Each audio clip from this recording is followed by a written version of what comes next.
Hi guys, it's YSO256, back with another What If video. And in today's video, we shall be exploring the idea of what if Frieza always trained. Always meaning the time that we see him in the series of Dragon Ball, of course. And without further ado, let's get started.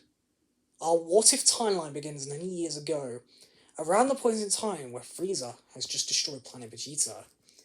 He had been so grateful that Beerus had allowed him to do this personally. However, even though he had gotten rid of the legend of the Super Saiyan, he feared that one day one of the remaining monkeys would get strong enough to cause an uprising within his empire. As well as this, the two beings he had been warned about by his father, Majin Buu and the God Destruction Beerus, were potential roadblocks to his universal conquest plans. He then transforms to his final form, causing the entire ship to shake, and all the soldiers on board fall to the ground. They were scared out of their minds. They had never seen their master's true form before. Frieza then speaks to nobody in particular. This is just a taste of my true power. I've had this since birth. I've never had to lift a finger. However, he then sighs and powers down to his first form.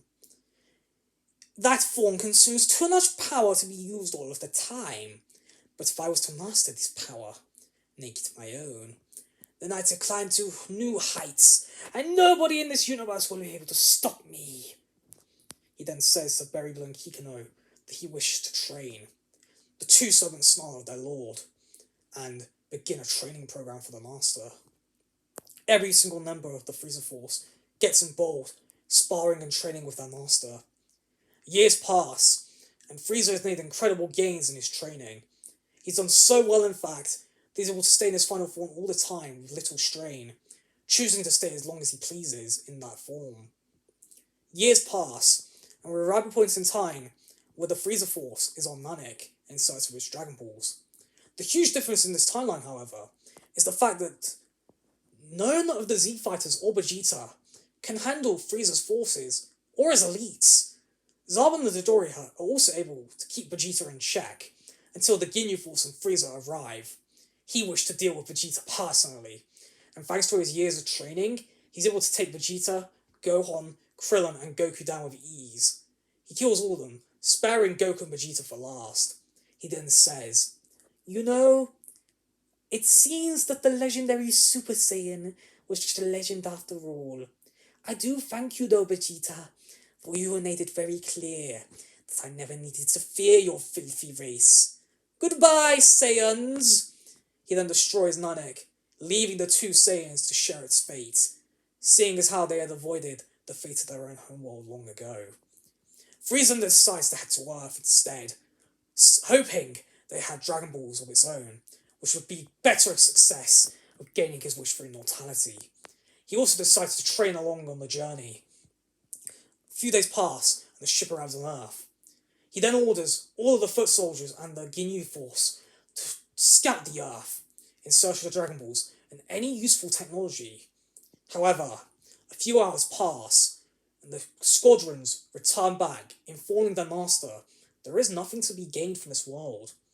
With sire disappointment, he then orders his men to get back on the ship.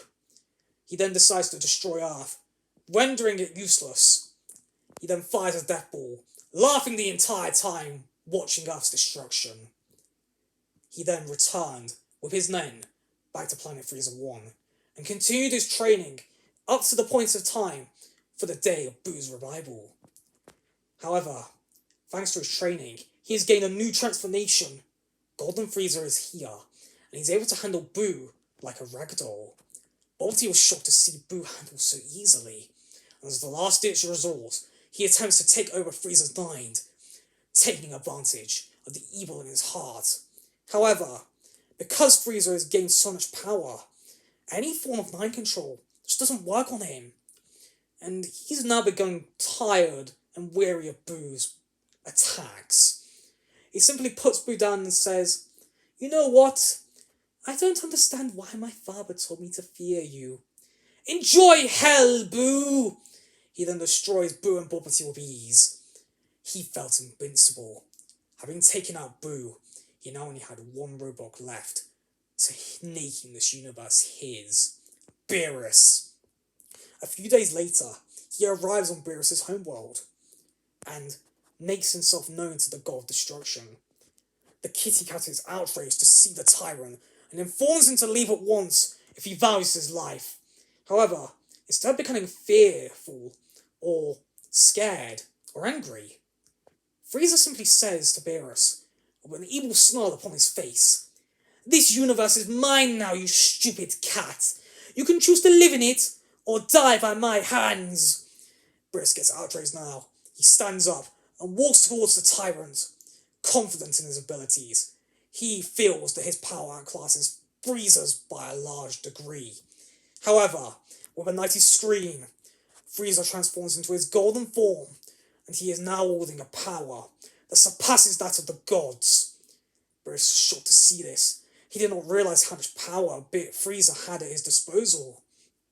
But he decides not to show his interrogation or feel intimidated. The two then have a battle that is vicious and intense, but it doesn't last long. For you see, the years of training throughout the decades were on Frieza's side, and he's able to kill Beerus with ease. He then takes the title of Destroyer, and when Whis at his side, he is finally able to take true control over this universe. And that is where we leave things. So, did you guys enjoy this? I hope you enjoyed this video. Feel free to like, comment, subscribe, and I'll see you in my next video.